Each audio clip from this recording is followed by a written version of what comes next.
You know, Aubrey had mentioned kind of the cost rising every day. I'll just tell you, like, obviously, you see businesses having to raise prices on goods, different bills people get may go up. There's a whole host of things that happen, but it affects all corners. For example, the state government.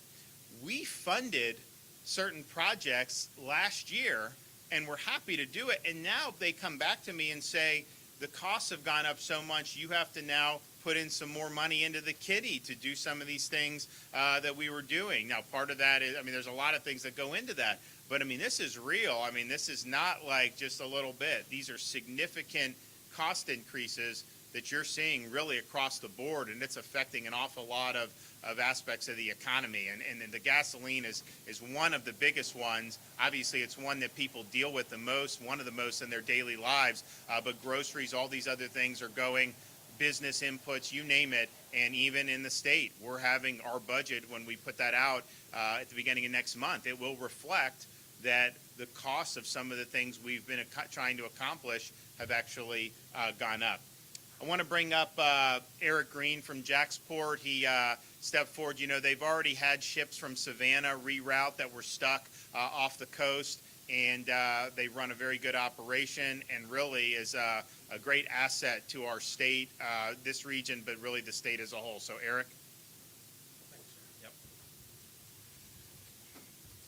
Thank you, Governor DeSantis and Secretary Tebow, for your long-standing support of our state seaports and the vital role we play in providing supply chain security for Florida consumers. JAXPORT is Florida's largest container port and one of the nation's top vehicle handling ports. Every day, thousands of commercial truck drivers pass through JAXPORT's gates. These truck drivers are the backbone of our state's economy, transporting cargo bound for Florida consumers and made in Florida goods produced by our state's manufacturers. High fuel prices are crippling for commercial drivers whose businesses depend on affordable fuel. There are more than 100 commercial trucking firms here in Jacksonville. These essential workers are the unsung heroes of the supply chain. As the nation's port congestion crisis brings more ships and cargo to JAXPORT's uncongested docks, the demand for efficient trucking also continues to grow. The governor's quick action, reining in high gas prices, ensures our commercial drivers can continue to do the important work they do to keep cargo moving, and the holiday packages arriving on doorsteps throughout our state. Thank you, Governor DeSantis, for your support of JAXPORT and all the commercial truck drivers who play a critical role in keeping the supply chain moving for the consumers and businesses throughout our state and country. Yeah, it's a great point with these truckers. Had we not fought the Biden mandate and done what we've done in Florida to protect people, I mean, if you have just 1% of these guys that would get thrown out of job, that would absolutely be devastating to our supply chain. A lot of the problems we're seeing would be exacerbated hugely. And so left to their own devices, what Biden was trying to do would have absolutely crippled the supply chain further. I can tell you with the lawsuit that's pending in the Sixth Circuit, there's an injunction. It's stayed. There should be nobody in Florida that is following this. It certainly is not applicable. And I can tell you, I don't think it's ever going to apply. I think the Sixth Circuit is gonna slam dunk this thing into the trash bin, and it's gonna be done. So it's never going to go into effect. And I think people should be very confident that that's the case. I don't know, like, you know, little blips along the way, kind of how the legal ping pong, but at the end of the day, it's not going to survive scrutiny before the full 11th Circuit or in front of the U.S. Supreme Court. And that's a good thing, because you would have a lot of people that are not, first of all, I mean, I care about them and being able to earn an income and provide for their family more than anything, but their role in our economy is so critical, and to throw a lot of those people out of work. They already have massive shortages in terms of needing more people that could operate these commercial vehicles. We put a lot of money just recently into more programs in Florida so we can give people the skills and they can make good money right away. But man, it would have been really, really devastating. So we're glad we stood up to fight back. Okay, we have Brian Guillermo from Enterprise. Good morning. My name is Brian Galimo. I'm a controller for Enterprise Holdings here in Jacksonville. We operate Enterprise, Alamo, and national brands and have been providing best-in-class transportation options in Florida since 1976. On behalf of my fellow 5,500 employees in Florida, operating a fleet of over 150,000 cars from a convenient network of 550 neighborhood and airport locations throughout the state, I want to thank Governor DeSantis for allowing Enterprise to be here to support this proposal. It was right here in Florida in the late 70s that one of our forward-thinking Enterprise employees came up with the idea that would become our patented free pickup and drop-off service. Our tagline, "Pick Enterprise, we'll pick you up," was born right here in Florida. And now, Governor, I want to thank you for proposing to pick our customers up again by lightening their load at the pump. At Enterprise, we have a long history of standing up for customers to shield them from high taxes, and we are proud to support this proposal. We know that our cars are used by Floridians and out-of-state tourists alike to take them to many destinations in this great state has to offer. Promoting travel throughout the state of Florida is one of the best ways to ensure that the benefits of economic recovery are spread far and wide to all corners of the state. Thank you again, Governor DeSantis, for inviting Enterprise to be here to support this proposal. Okay, thank you. All right, FDOT Secretary Kevin Tebow. Thanks, Governor, and again, thanks for our partners to be here, our transportation partners. Thank you, legislative members, and thank you for your support, and only in keeping us focused on our mission of moving people and goods. You know, think about what the governor just mentioned. He's providing relief to our fellow Floridians, but at the same time, we're not stopping with our mission in trying to provide the best transportation system that we can in the state. So what he's proposing here is not going to change the work program. We're going to still deliver those projects that we've identified, and we'll continue to look for opportunities to do more. So it's an exciting time for us. We're here to support the governor. Again, thank you for your leadership. Yeah, and we're excited. I think we're going to end up having fortunately, we need to do this relief for people because they're getting pinched at the pump, and we've got to do what we can to help folks out. But we're also in a position where we can do this because our reserves are robust. As Kevin said, we're going to fund the work program. We're not going to miss a beat there with our infrastructure needs. Actually, we're limited not by resources. We've got the money. It's it's hard to find the contractors and they don't necessarily have enough employees and all that. That's really, I think, what makes it a little more difficult. So we're fully committed to that. Eric Green mentioned we've supported the ports, and we're going to continue doing that mission. Very, very important for the state. I announced last week real robust support for our water resources, infrastructure that goes to making sure we have clean water and making sure that the water flows properly throughout the state of Florida. And we've made huge progress on that and have done more than any administration to help with those needs. And we're going to continue to do that. We're going to continue to support education. We're going to continue to support law enforcement. So we're doing all of that and also looking out for folks at the pump. So I'm excited about next year's session. I think that we're going to be able to do an awful lot. We'll have our full budget. I've done some portions of the budget. We did the education announcement. We did the environment announcement. Here's going to be our tax relief announcement. But then we're also going to be doing an announcement about law enforcement. I've mentioned some of the things we're doing, like the signing bonus. We're actually going to do more than that. So stay tuned on that. We've got some other announcements, and then we'll put out the whole budget. But the bottom line is, we have a state that we kept open. Our unemployment rate is much lower than other peer states who have similar populations. We just added another 40-some thousand private sector jobs for the last month, and we're going to continue. We have a lot of job openings, hundreds of thousands of job openings in Florida. So if you ever wanted, there's no excuse now. There's places to do, and people are hiring across the board. It's not just one industry. So that's a good thing. People, sometimes businesses will come and they're not complaining, but they're like, man, it's hard to find people. And look, you need people. There's restaurants that some of them only do dinner now because they don't have enough for lunch. So it is an issue. Don't get me wrong. But I'd much rather have that be the issue, where there are more job openings, than if people couldn't find a job because the economy was in the tank or because things were shut down. And so it's a better problem to have than to have a situation in which people just even who want jobs aren't able to get them. So we appreciate the progress, and we're looking forward to doing some good things next legislative session. Okay, any questions?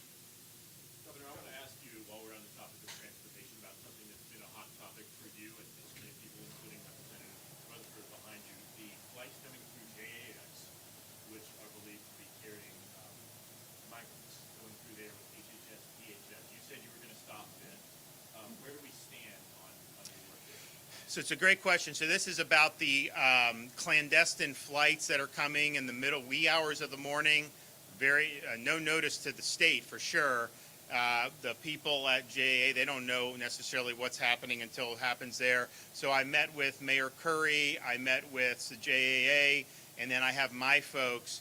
Fortunately, since this has become an issue, we haven't seen any flights since it's become an issue. Now, we're not convinced that that's going to be the case going forward, and so we're working now on some things that we're going to be able to do to fight back. I mean, look, it's reckless to be bringing people in, releasing, and then have a situation happen where one of these guys that was brought here murdered somebody.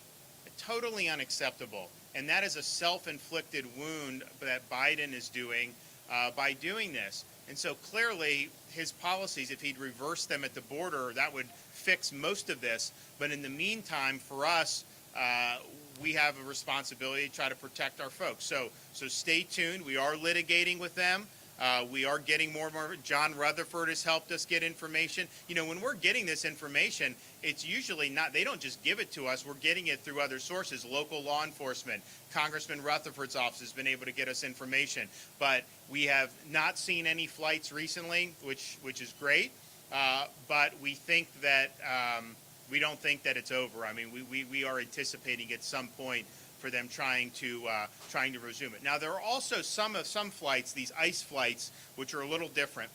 They will come and then they get bused to a facility and kind of get processed. A lot of times in Georgia, obviously, I mean, I understand that, but I just don't like released into the community. I think that's a huge problem. So we're looking at all of those different things to see what we can do, and then also, quite frankly, looking at, and this, we will probably have an announcement over the next couple weeks about legislatively what are our proposals to hold people accountable who are participating, because these contractors are making a lot of money, but yet they're bringing in things that end up causing harms to our communities, and so they're just allowed to do that without having any responsibility for it. So we're absolutely going to be looking at these contractors and seeing what we can do there.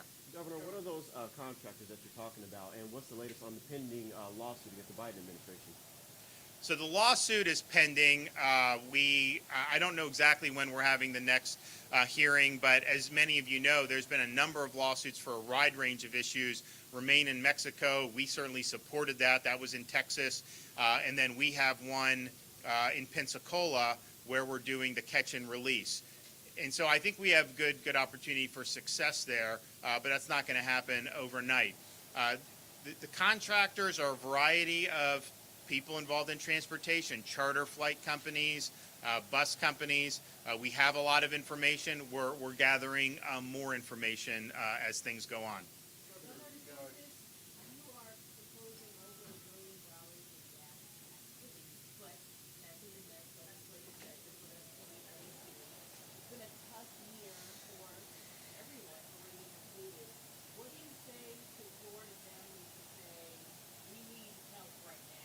I would tell them to contact their members of Congress and have them press the Biden administration to change course on what they're doing, because they're the ones that are driving this.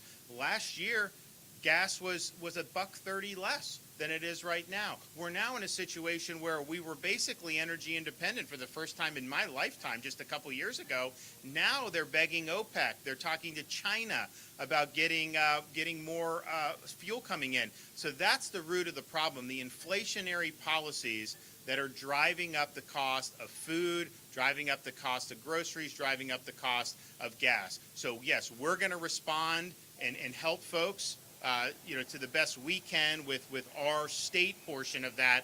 But even with doing that, that will provide relief for whatever it would be, and we're happy with that, and we want to do that.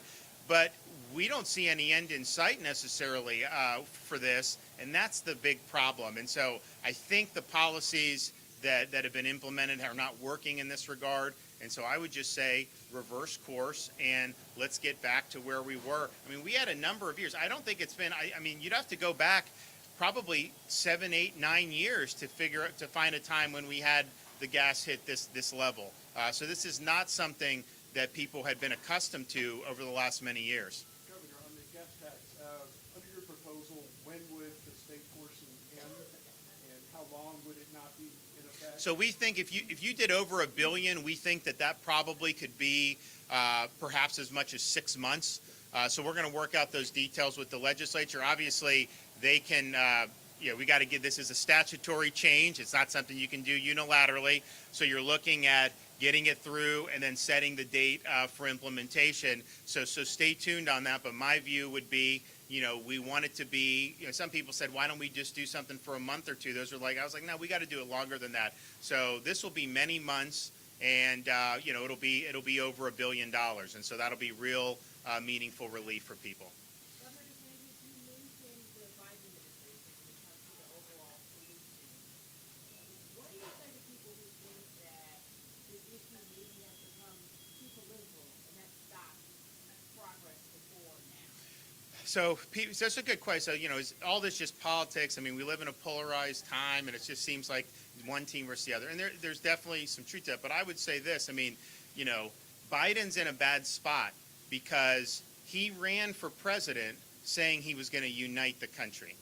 He ran for president saying he was going to shut down COVID. He demagogued Trump about COVID, blamed every COVID infection on Trump, and said as soon as he was president, he was stopping it. And yet you've seen, the results have been even worse, even with medications and vaccines on that. So he's failed to shut down the virus, which he promised to do, and he failed to unite the country.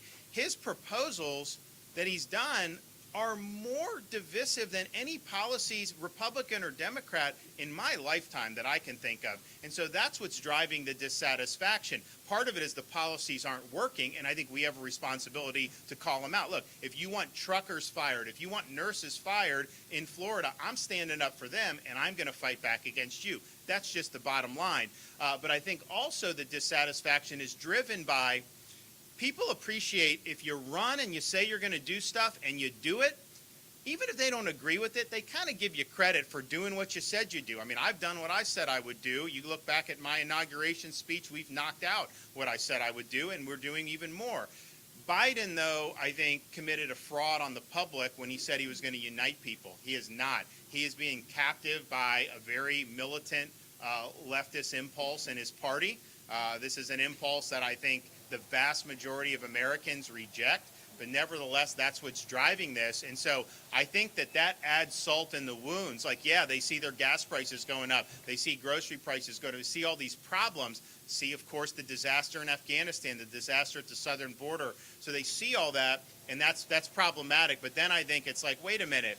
How is it uniting the country by having an open border? How did it unite the country for being humiliated in Afghanistan? How is it uniting the country to try to impose mandates that are going to cause millions of Americans to potentially lose jobs or livelihoods? And that, I think, is why people are so dissatisfied. And so we have just a responsibility to stand up for folks, and we've guarded Floridians zealously, their freedom zealously, from threats on all comers. But if it happens to be coming out of Washington, that we're going to do that. But people know that if you have a bureaucracy that's out of control and they have their set sight on the jobs and livelihoods of Floridians, people know they have a governor that is going to fight back. They have a governor that's going to stand up for them. They have a governor that is going to do whatever he can to make sure they have the right to work and the businesses can function and kids are able to go to school and all the things that are just so important to having a healthy society.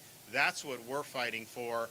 And to the extent that the Biden administration is getting in the way of that, then we're going to be here to fight back. Absolutely. Okay, everybody. Thanks so much. Appreciate it.